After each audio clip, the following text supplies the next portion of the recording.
"What sort of people will I be living with from now on?" asked the young, red-haired girl named Anne Shirley. "Mrs. Spencer," the woman leading her, responded, "the Cuthberts, a brother and sister." Their homestead was called Green Gables, and it was surrounded by big trees. Anne was ecstatic hearing this. She adored trees, but quickly becoming discouraged, Mrs. Spencer assured her that if she was a good girl, they'd be sure to keep her, and she wouldn't have to go back to the orphan asylum. Anne knew Green Gables was on Prince Edward Island. She had heard it was the prettiest place in the world. She couldn't believe she was really going to live on an island blooming with flowers. Waving Mrs. Edward off at the station, Anne waited patiently. Eventually, Matthew Cuthbert arrived, and Anne excitedly ran over, speed-talking at breakneck pace about how she was afraid he might not have come, and she would have spent the night under the big cherry tree if she had needed to. At the residence, Marilla Cuthbert is greeted by Rachel. Marilla explained she and her brother were adopting a little boy from an orphan asylum. Rachel couldn't believe this, knowing Marilla had never raised a kid before. But Rachel responded that with Matthew getting older, they needed someone to help out around the place, and she was certain with enough discipline, the little boy would surely turn out all right. Rachel was wary, given an orphan asylum girl put toxic strychnine in the well. That's what she read in the paper anyway. Riding their way, Anne pointed out the white-trunked trees. They made her think of a bride all in white with a lovely, misty veil. She continued to ramble, asking why the roads were red. This world was exciting and full of mystery. It made her feel alive. She wondered if she was rambling too much, but Matthew didn't mind. People often made fun of her for using big words, but she believed if you had big ideas, you should use big words to express them. She expressed more joy learning she'd be living near a brook. It was one of her dreams. She felt perfectly, nearly happy, but could never feel exactly perfectly happy because of her red hair. She wished hers was a more glorious, wavy black. Her somber feelings then quickly went away, witnessing the beauty of the petals and the shine of the sunlight upon her. Learning that strip of trees was called the Avenue, she felt it was the first time she'd ever seen something her imagination couldn't improve. She thought the name Avenue just wasn't fitting, and that the name White Way of Delight was far more suitable. Then seeing Barry's Pond, she quickly named it the Lake of Shining Waters. She loved the way the wheels rumbled. There were so many things she liked about this place. Finally reaching their destination, she pointed out the Gables before Matthew even could. As soon as she saw it, she felt it was home. While she gushed her excitement though, Matthew gave a look of concern.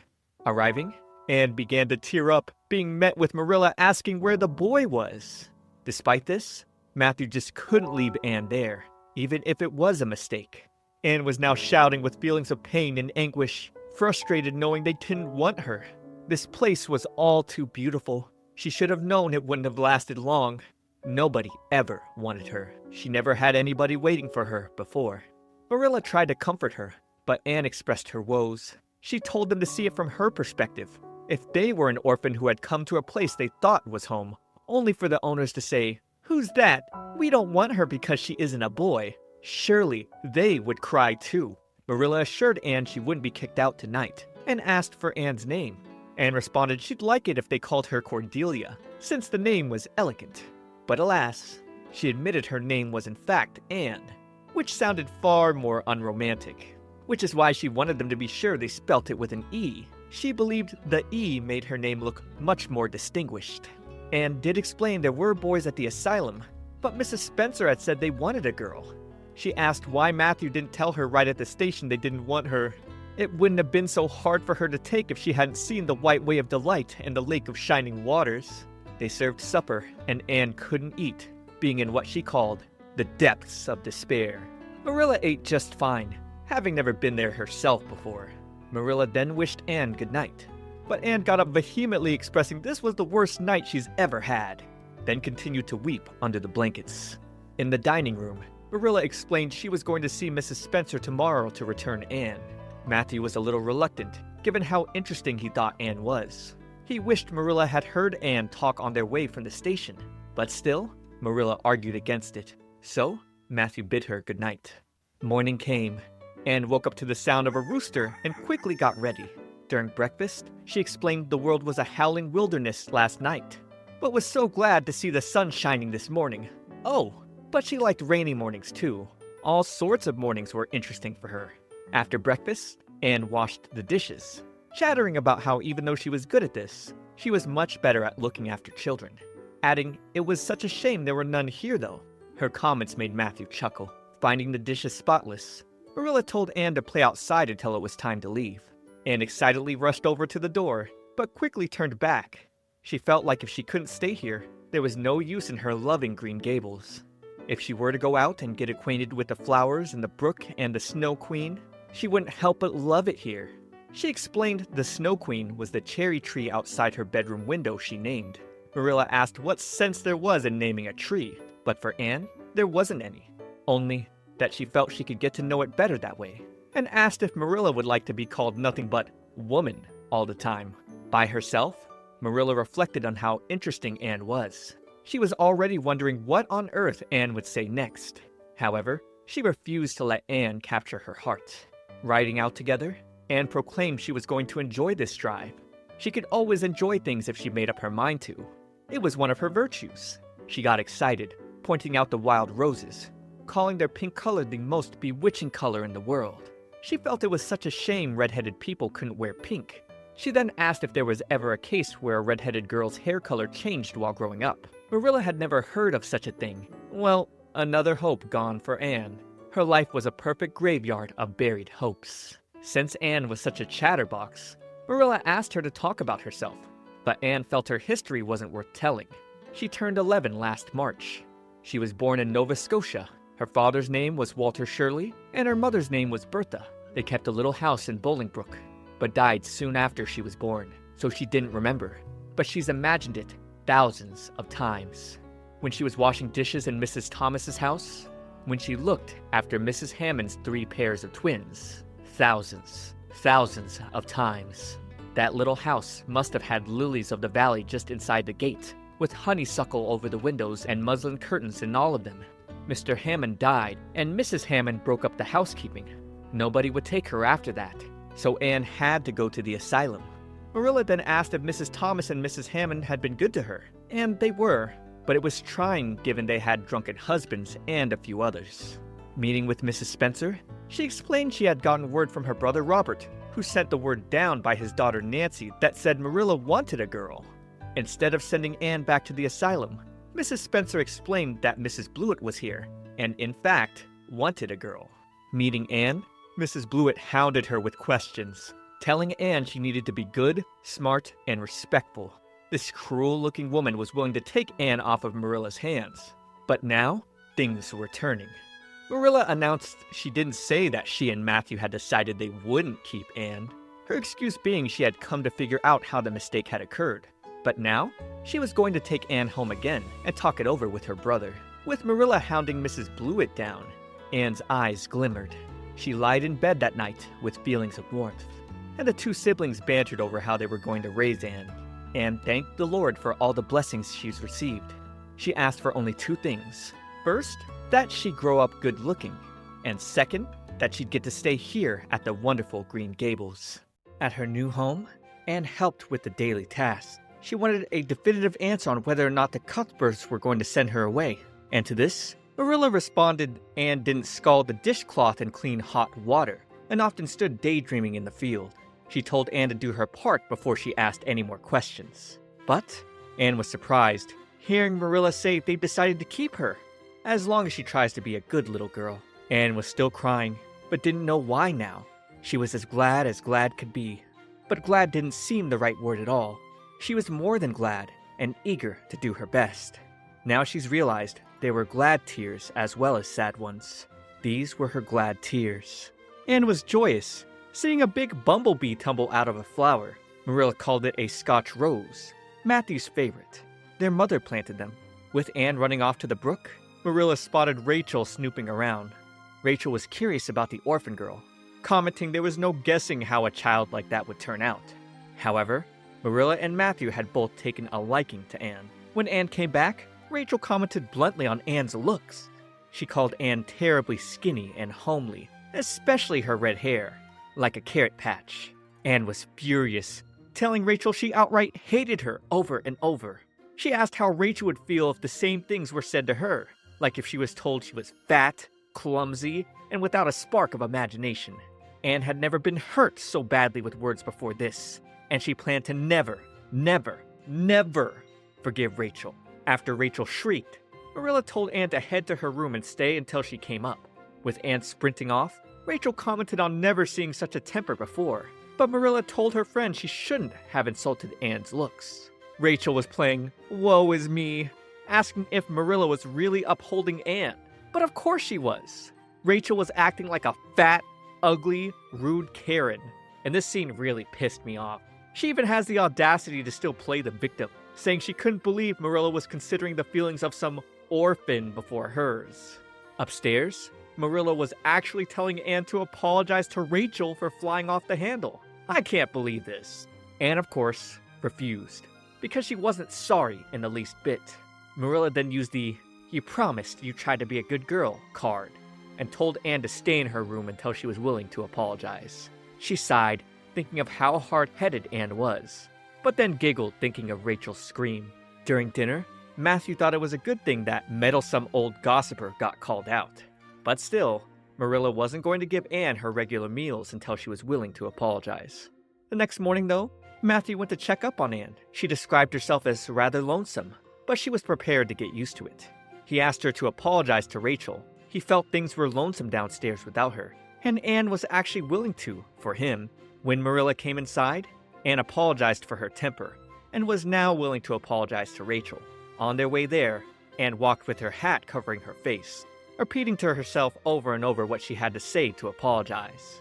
Rachel gave a harsh look, and then Anne gave a dramatic apology, admitting everything Rachel said was true about her red hair, freckles, and being skinny and ugly. She added that her calling Rachel fat was true too, but she shouldn't have said that, and begged Rachel not to inflict lifelong sorrow on a poor little orphan girl, even if she had a dreadful temper. Marilla took a look around. She could tell Anne was enjoying herself. Rachel sighed, wholeheartedly forgiving Anne. She then brought up that she once knew a girl whose red hair darkened into a handsome auburn, and this sparked additional hope that could happen to Anne, too. While Anne ran off to play, Rachel commented on her queer way of expression, but noted there was just something about talking to her. She enjoyed Anne's honesty and kind of liked her now. Heading home, Anne enjoyed the June lilies Rachel let her pick. Anne knew she was homely, but she loved pretty things, and hated looking in the mirror to see something that wasn't pretty. Of course, she wouldn't like people drawing attention to it. Either way, she felt it was a lovely feeling to apologize and be forgiven. She surprised Marilla by grabbing her hand, announcing she loved the Green Gables like she never loved any place before. On another day, Anne wasn't so thrilled with the dress Marilla made her. She wished her sleeves were puffed and felt her hat was far too plain. Marilla's headache had grown far too intense, so she told Anne she'd have to head to Sunday school by herself. Anne got excited, wondering if she'd make a bosom friend there. By that she meant a close friend. So, Marilla uttered Diana Barry, and Anne got more excited, thinking of the Barry Ponds, aka the Lake of Shining Waters. She skipped her way to Sunday school, saying Diana Barry over and over. She came by with a flower crown on her head, walking past the group of girls whispering about her. As the pastor gave his sermon, she fixated on her unpuffed sleeves, and ran off right when it ended. Then received a bit of a stern talking to from Marilla back at home. Rachel was at church, and had told Marilla about the flower crown hat. Marilla was annoyed that Anne had drawn too much attention to herself, and began to tear up, saying she knew she was going to continue being a dreadful trial, and accepting it'd be better for her to go back to the asylum. She didn't want to be a trial for Marilla any longer. Marilla told Anne that was nonsense. She didn't want to send her back. All she wanted was for Anne to not make herself ridiculous. She told Anne she belonged here, and in an attempt to cheer her up further, she said Diana had come home this afternoon, so now the two could head to the Bonds family home together. Anne was sweating terribly, worried that Diana might not like her. She was nervous meeting Mrs. Bond, but Mrs. Bond was happy that her daughter might have a playmate now. Diana took Anne around the garden and described her love of books. Diana loved exciting, tragical, romantic stories, but her mother told her reading strained the eyes. Mrs. Bond wanted Anne to make friends and play outdoors more. Diana realized she might be speaking rudely, but in response, Anne replied, "Quick as the slaughtered squadrons fell in Midian's evil day." Diana was surprised, and Anne added she read it at church today. While the minister wasn't so interesting to her, those 2 lines gave Anne a thrill. She asked Diana to be her bosom friend, her very best friend, and Diana giggled, saying she was awfully happy Anne had come to the Green Gables. And so they joined hands for Anne's oath of being friends forever. "I solemnly swear to be faithful to my bosom friend, Diana Barry, as long as the sun and moon shall endure." Anne blushed at Diana's acceptance, and told her to say the same thing with her name, and to be sure to say Anne with an E in it. Coming back, Anne looked like the happiest girl on Prince Edward Island. She now knew Diana's birthday was 1 month before hers in March. She wondered if their encounter was fateful. At home while cleaning, Matthew brought chocolate sweeties he heard Anne liked. She wanted to give half to Diana, believing it'd be twice as sweet for her dear friend. The 2 friends would make candle signals for each other from their windows. While downstairs, Marilla commented on how even though it had only been 3 weeks since Anne's arrival, it had been like Anne had lived here all her life. She couldn't imagine this place without Anne. Falling asleep, Anne told the Lord she was happy imagining giving caramels to her dear friend Diana. Marilla covered her with a blanket, wishing her a good night. In the Cuthbert household, Anne was joyful, hanging up the picture Diana gave her. She was so excited because she got invited to a Sunday school picnic. Marilla giggled, hearing Anne begging her to let her go. And of course Marilla would.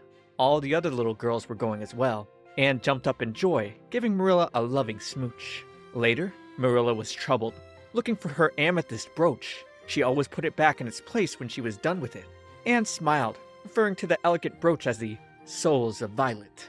She had pinned it on herself earlier just to see how it would look. Marilla was not pleased to hear this, but lucky for her, Anne supposedly never did the same naughty thing twice, and assured Marilla it should be back in its proper place. Marilla tore her room apart in attempts to find it, but with no brooch to be found, she accused Anne of telling her a falsehood, and sent Anne to her room until she was ready to confess the truth. Marilla was anxious, given her mother had given her the brooch. She knew Anne didn't mean any harm, but believed she lost it and was afraid to own up for fear she'd be punished. She felt worse about that than the brooch being lost. Changing out Anne's meal, who hadn't eaten the entire time, Anne began to freak out, realizing the picnic was tomorrow. However, Marilla sternly told Anne she wouldn't be going to picnics, nor anywhere else until she confessed. The next morning, Anne was ready to confess. She put on a dramatic display like she usually did, claiming while wearing it, she could play her elegant character, Lady Cordelia Fitzgerald. She thought she could bring the brooch back before Marilla returned home, only she took the long way home on the bridge across the Lake of Shining Waters. It was there she took the brooch off to have another look at it, and it just slipped through her fingers, sinking forevermore beneath the lake. Marilla began to shake, calling Anne the very wickedest girl she ever heard of. But now that Anne had confessed, she believed she was getting off her punishment scot-free. She wanted to go to her picnic, but of course, Marilla wasn't going to let Anne go, causing Anne to freak out. She only confessed with the hopes she could go. Today was the first time she'd have ice cream, but seriously, Marilla wouldn't budge. For lunchtime, Marilla called Anne down to eat, but she refused, claiming her heart was too broken to eat anything, claiming Marilla would feel remorse of conscience someday. But either way, she forgave Marilla and wanted her to remember that. Matthew thought his sister should have gone easier on Anne, even though she felt she should have been harsher. Looking aside at a basket, Marilla realized she still had more sewing to do. She went into her case of shawls and noticed a pin in one, meaning she had left a brooch in herself and forgot about it. She went right up to Anne's room, asking about the rigmarole in the morning. Of course, though, Anne only confessed because Marilla said she'd unground her if she did.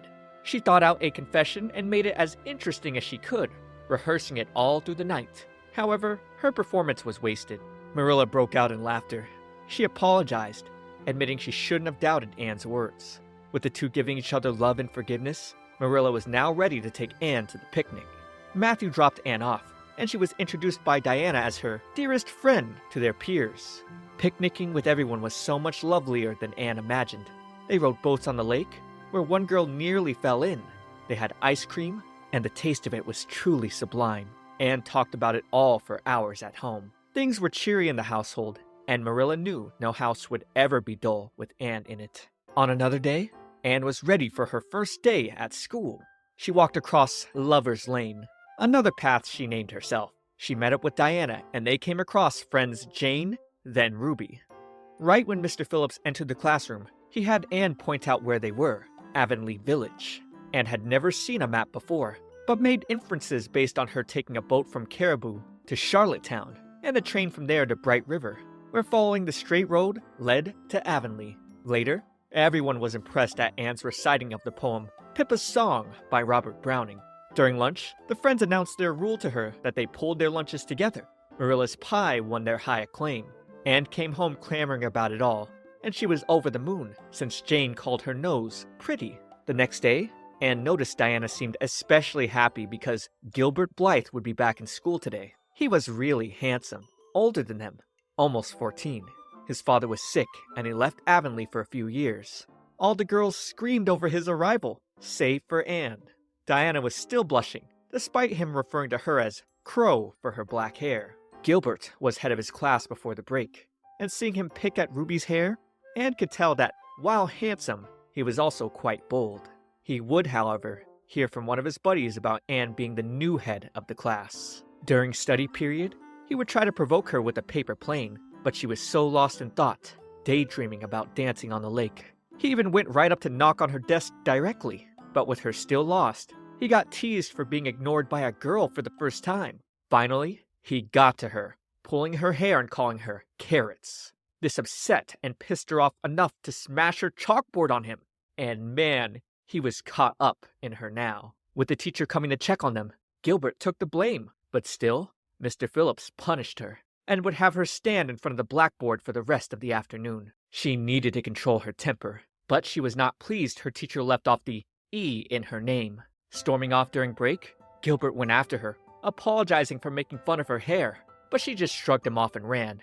She was upset with her teacher. She was upset at Gilbert. When break was ending, everyone rushed back to make it on time, and Anne got smashed into the teacher because of the boys. So for punishment, he made her sit amongst the boys. She began packing her things, despite school not being over yet. She just couldn't stay at the moment.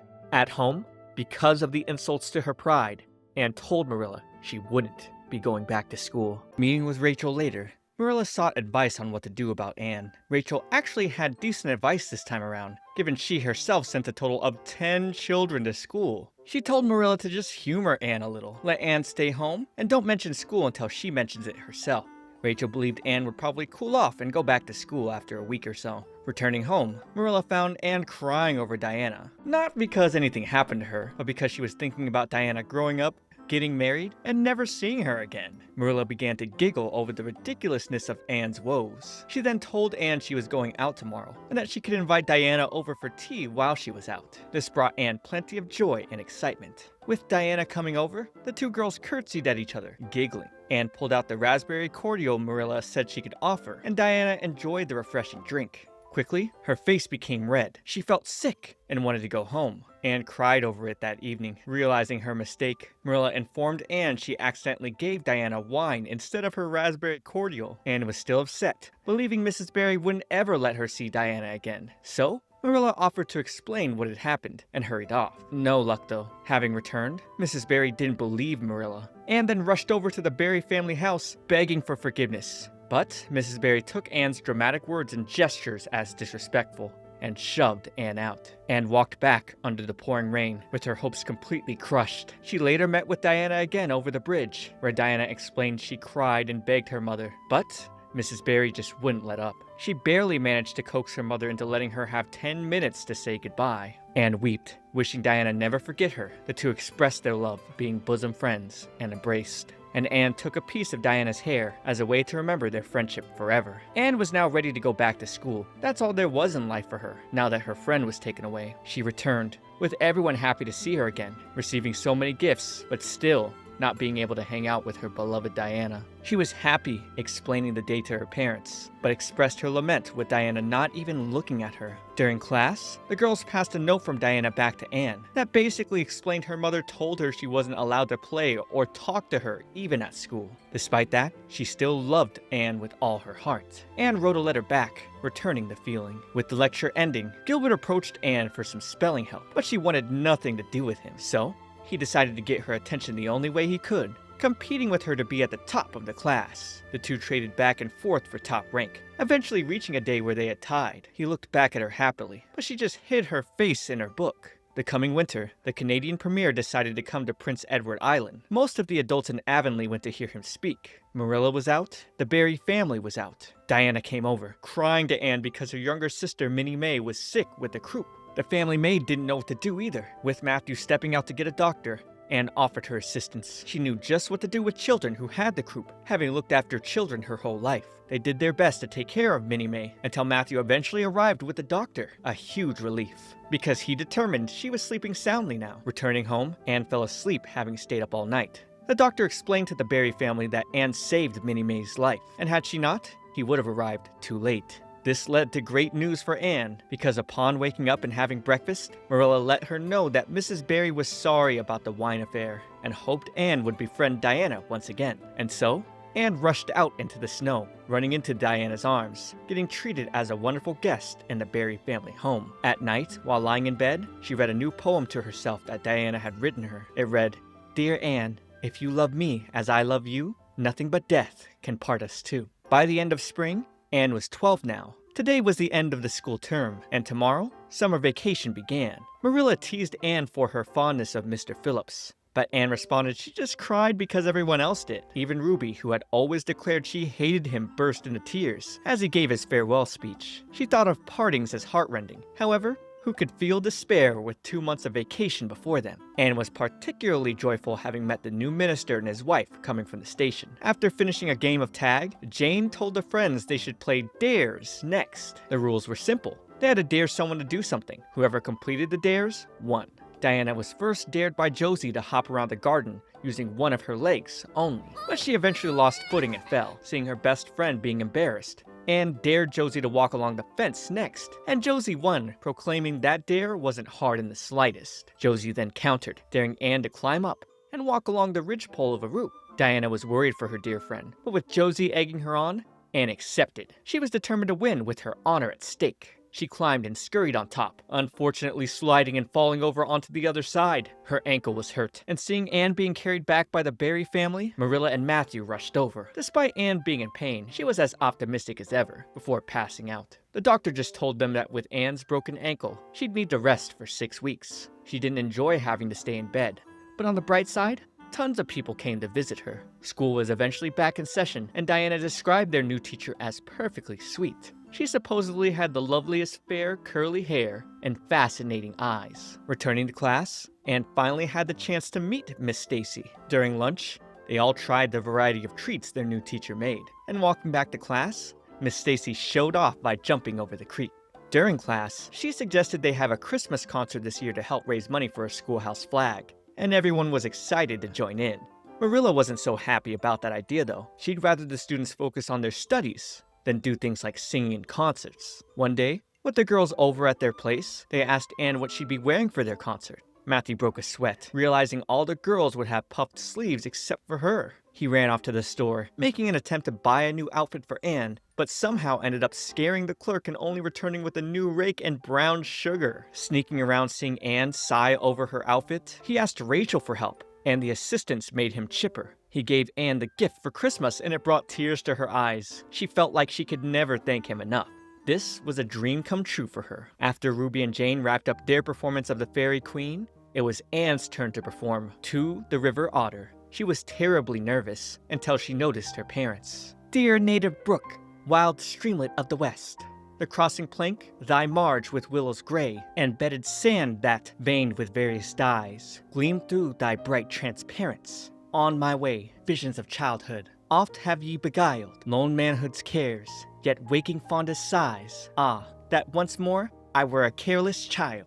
Everyone cheered at her wonderful performance. Walking back home, Anne praised Diana's wonderful singing performance. Diana had been nervous, but Anne told her to only look at her as a way to ease Diana's nerves. She had lipped the words, "You'll do fine," just like her father did to ease her nerves. Diana then remembered before going on stage, she saw Gilbert pick up a rose off the floor, the same rose that Anne had worn in her hair. Did he have a crush on her? With winter drawing to an end, Anne was 13 now, and all wrapped up in schoolwork for Miss Stacy. During breakfast one day, she asked her parents how men proposed, but the siblings had neither married or ever been engaged. They had no idea. The reason Anne needed insight was because she was writing a composition for school, a grown-up, romantic story. She's finding it hard to imagine the proposal because she had no experience to go by. Heading to school together, Diana lamented over the writing assignment, especially since she didn't have an imagination like Anne to write with, and she gushed hearing Anne was writing a romance. The two were eager to be all grown up.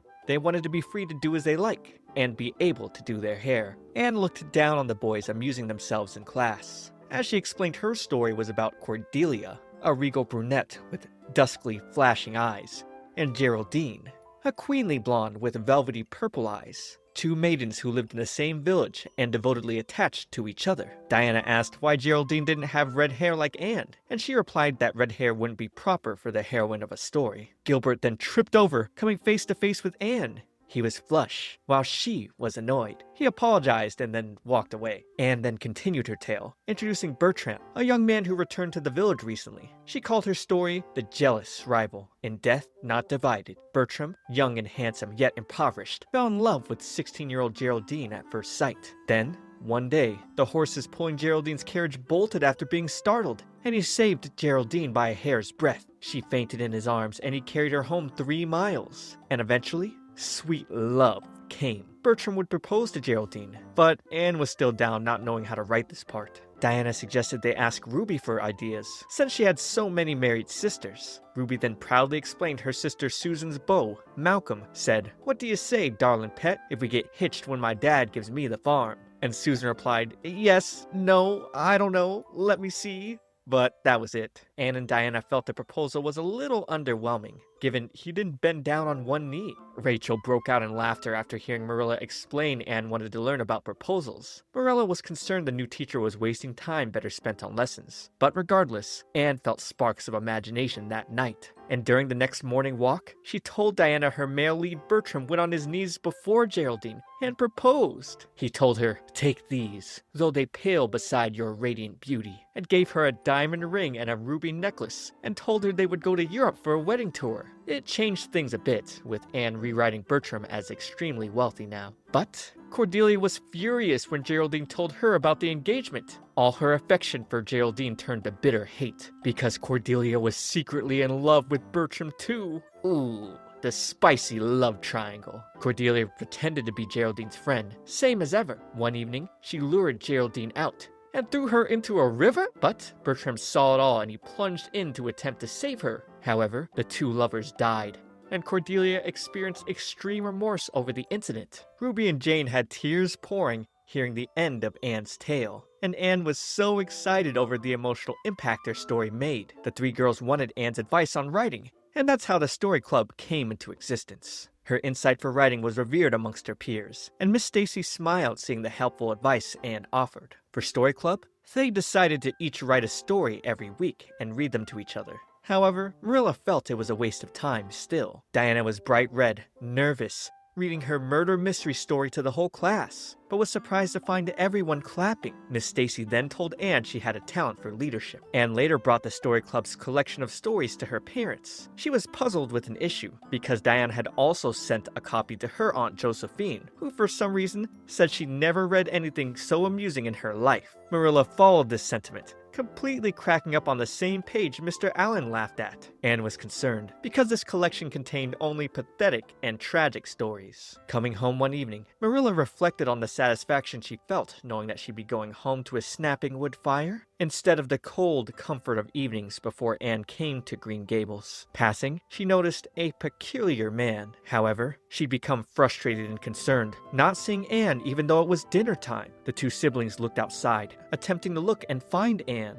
and Marilla eventually found her in her room, hiding in her blanket. She called out to stop Matthew from riding out down the road, since Anne was actually home the entire time. Anne screamed, begging Marilla not to look at her. She was in the depths of despair, so badly she didn't care about who was at the top of the class or who wrote the best composition anymore. She didn't want to go anywhere ever again, because she had dyed most of her hair a disgusting green.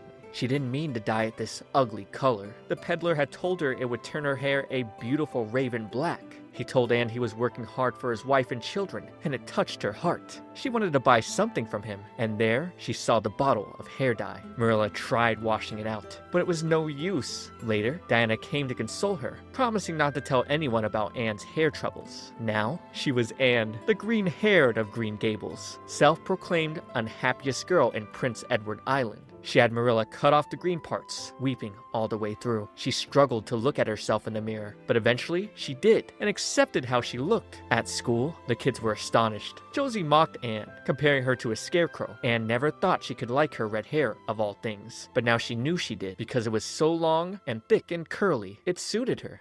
One day, hanging out at the pond, Jane pointed out a little boat in the water. It belonged to Diana's father. They talked of going paddling or maybe doing a little fishing. However, Anne couldn't help but get the spark to dramatize Elaine of the Arthurian legend, the woman who had unrequited love for Sir Lancelot, because he was in love with Guinevere, Arthur's wife. Elaine ends up dying of grief, and her family floats her body down the river in a barge, like she had requested in her will. Their idea was to let the boat drift here to headland. That way, it could play Elaine's tragic love perfectly. But when Anne asked who would play Elaine, the three other girls cowered. They suggested Anne play Elaine instead, and even though she was doubtful because of her red hair, Ruby flattered her, telling her that her hair was so much darker than it used to be before she cut it. They had Anne lie down with a flower and play dead, while they all kissed her one by one, playing various characters from the tale who had done the same. And as she floated down, the girls went to headland to meet her where she would arrive. Lying eyes closed, Anne thought nothing was more romantic than this. But finding out there was a hole in her boat, there was no more time for fantasies. She quickly grabbed onto a bridge pillar, hoping her friends would notice her. But instead, they were caught off guard by the boat sinking and went to get help. Anne was falling, and she didn't know how to swim. Luckily, Gilbert happened to be passing by, having gone fishing earlier, and he pulled her into the safety of his boat. He rowed their way back to land. And hearing the reason why she ended up in her predicament was because she was playing Elaine in King Arthur, he thought to offer his hand to pull her out, like a gentleman. But she was still cold as ever towards him. He called out to her, asking if they could be friends. He was awfully sorry he made fun of her hair at that time. He truly extended his hand and wanted to be genuine friends. She was hesitant to take it, and him calling her carrots rang in her head. So she refused his friendship. He looked hurt, and then promised to never ask to be friends with her again. Then angrily paddled away. Anne wondered why she answered him like that. She wondered if she actually felt regret. Her friends then ran to her, relieved she was alright, but hearing Gilbert had saved her, they were gushing over his romantic gesture. However, Anne still wasn't going to speak to him,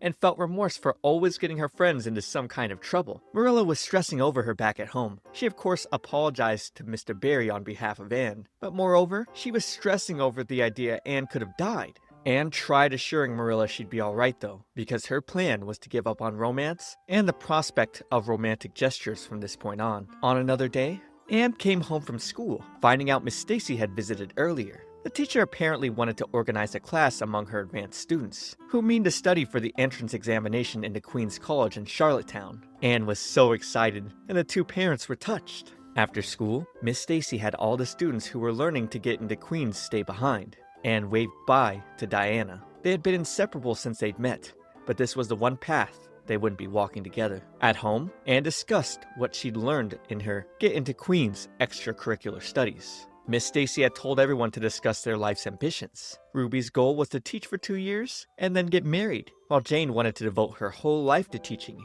and never marry, using the logic that you were paid a salary for teaching. Meanwhile, a husband wouldn't pay her anything, citing her father as an example because he was so mean. And there it is. Always the answer from these types. But Anne still struggled to find her own purpose. She brought this to Diana, whose idea of a purpose was to marry some wild, dashing, wicked young man and reforming him with her love. Oh no, she's the type of girl who wants to fix him. Anne brought her concerns of how to find a purpose to her teacher. Miss Stacy answered she had no need to worry, instead telling Anne to make passing the entrance into Queen's her purpose for the time being, and to make the most of each day. Anne gained excitement, choosing to live by those words, and the days slipped by. Spring came, and she turned 14.